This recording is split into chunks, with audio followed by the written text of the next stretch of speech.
महमल आप कहिएगा, आपको इस वक्त क्या लग रहा है इस तहरीक का मकसद, इसकी टाइमिंग, क्या आपको लगता है मौजूदा हालात में इसकी कोई रेलेवेंस बनती भी है? अलीना, आपने देखा होगा कि जब से इमरान खान साहब जो हैं उनकी हुकूमत गई है वोट ऑफ नो कॉन्फिडेंस के बाद, तो अगर आप मेन जो उनकी चार इस तरह की तहरीकें देख लें, आप देखें जो 25 मई 2022 वाले था, फिर आर्मी चीफ की तैनाती से पहले जो अक्टूबर नवंबर में जो इन्होंने जो की थी मार्च, वो, फिर उसके बाद 9 मई, और फिर 26 नवंबर 2024। तो इनको अगर आप देखें तो इनको कोई एक तो खातिर खा कामयाबी नहीं हुई, और दूसरा ये कि इवेंचुअली इन सब चीज़ों का नुकसान ही हुआ। आप देखें कि 9 मई को और जो 26 नवंबर, उसमें कन्फ्रंटेशन इतनी ज़्यादा इस्टेब्लिशमेंट के साथ होगी कि 9 मई के बाद तो इनकी पार्टी को इतना नुकसान हुआ कि पार्टी तितर बितर होगी, और 26 नवंबर के बाद फिर एक मोराल था पार्टी का, वो भी जिस तरीके से डाउन हुआ कि उनके अपने लीडर्स ये अब बात करते हैं कि इंटरव्यूज़ के अंदर कि जी हम कैसे लोग निकालें, लोग आ जाएं, वो आते ही नहीं है, और इस तरह की बातें भी होती हैं। तो एक तो ये चीज़ है कि क्या इस तरह का कोई अगर तहरीक निकालते हैं, और वो भी मुल्क गिर, यानी कि ये नहीं है कि साहब भट्टी साहब बात करते कि इस्लामाबाद नहीं आनी, इस्लामाबाद के लिए तो फिर खैबर पख्तूनख्वा में हुकूमत है, वहां से कोई मोबिलाइजेशन हो जाती है, ये मुल्क गिर इस तरह की होनी है। आपने देखा था कि पिछले दफा भी पॉकेट्स के अंदर, मुल्क के अंदर शहरों में उस तरह नहीं निकले थे, ज्यादा लोग जो थे वो खैबर पख्तूनख्वा से ही आए थे। तो एक तो ये भी चीज है। फिर मेरे ख्याल में इमरान खान साहब को शायद ये भूल गए कि 2014 का जो धरना था, उसके अंदर तो क्योंकि उनके साथ इस्टेब्लिशमेंट थी, तो खाली कुर्सियों को भी जो है वो दिखाना पड़ता था कि लाखों लोगों की तादाद है, लेकिन तादाद उस वक्त भी इतनी नहीं थी। तो ये भी अगर आप सारे ओवरऑल देखें तो तादाद भी इतनी नहीं निकलती, और इस वक्त जिस तरह एक माहौल है, सब कुछ है, उसकी वजह से एक क्रैकडाउन का भी आपको पता है कि पीटीआई के वर्कर्स के ऊपर क्रैकडाउन भी बहुत हुए हैं पिछले कुछ एहतजाजों की वजह से, तो उनको उसका भी डर होगा बिल्कुल। तो ये भी एक चीज है।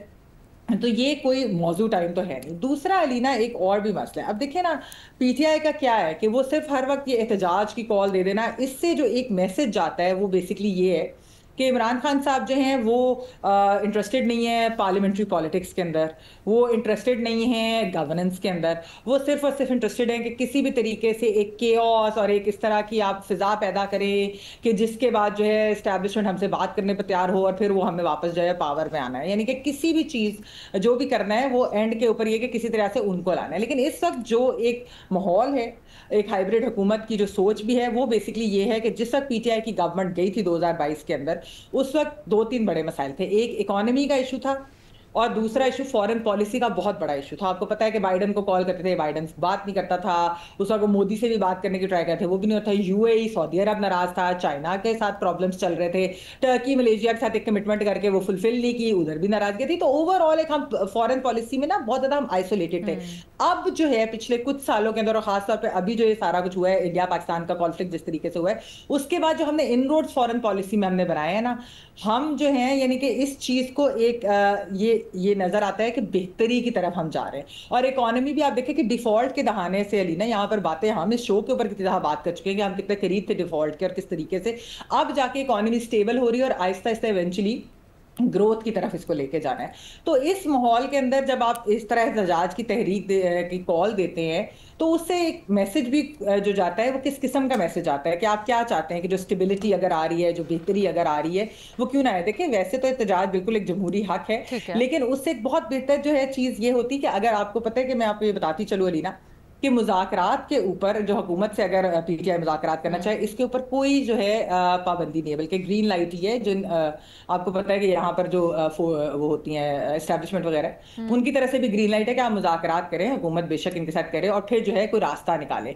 तो अगर तो कोई पीटीआई इस चीज़ को चाहे कि हम बैठ कर कोई मामला तय करें, कोई मुज़ाकरात करें, और इवेंचुअली पोलिटिकल स्पेस और इमरान खान साहब की रिलीज भी उसके अंदर हो, बहुत सारे फैक्टर्स होते हैं। तो ये चीज़ें ज़्यादा इंपॉर्टेंट है बनस्बत इसके कि आप अच्छा, हर वो वक्त पिछले जो दिनों है आ भी रही थी ना, कन्फ्रंटेशन और गौहर केओस साहब और चलाते रहे। सैफ साहब जो हैं वो बड़े इस महाज पे मुतहरिक हैं। इसको भी आगे जाके डिस्कस करते हैं क्विकली। बट सलीम साफी साहब, हमने अभी तक सारी डिस्कशन पीटीआई के तनाजुर में की है।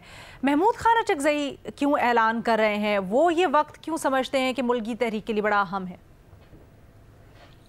देखिए, एक तो ये मैं इस बात पे हैरान हूँ कि महमूद खान अचकज़ई साहब को पहले उन्होंने सरबराह बनाया था, लेकिन उसके बाद पीटीआई ने जितनी भी एक्टिविटीज़ की वो अपने तय की, उसमें महमूद खान अचकज़ई साहब को ऑन बोर्ड नहीं लिया गया। हालांकि उसके बाद तो उसूली तौर पर ये होना चाहिए था कि जितनी भी एक्टिविटीज़ है उनको महमूद अचकज़ई साहब लीड करें। बिल्कुल सही। तो अभी भी पीटीआई ने अलग से एहतजाज का ऐलान कर दिया है और चकज़ई साहब ने अलग से एहतजाज का ऐलान कर दिया है।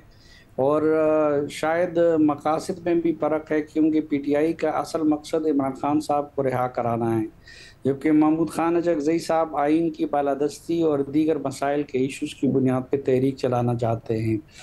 जहाँ तक मेरी राय है तालिब इल्माना, वो ये है कि देखिए, पिछले इलेक्शन के बारे में सिर्फ पीटीआई का एतराज़ नहीं था और सिर्फ महमूद चकज़ई साहब का नहीं था, अख्तर मेंगल साहब का भी था और जेयूआई का भी था।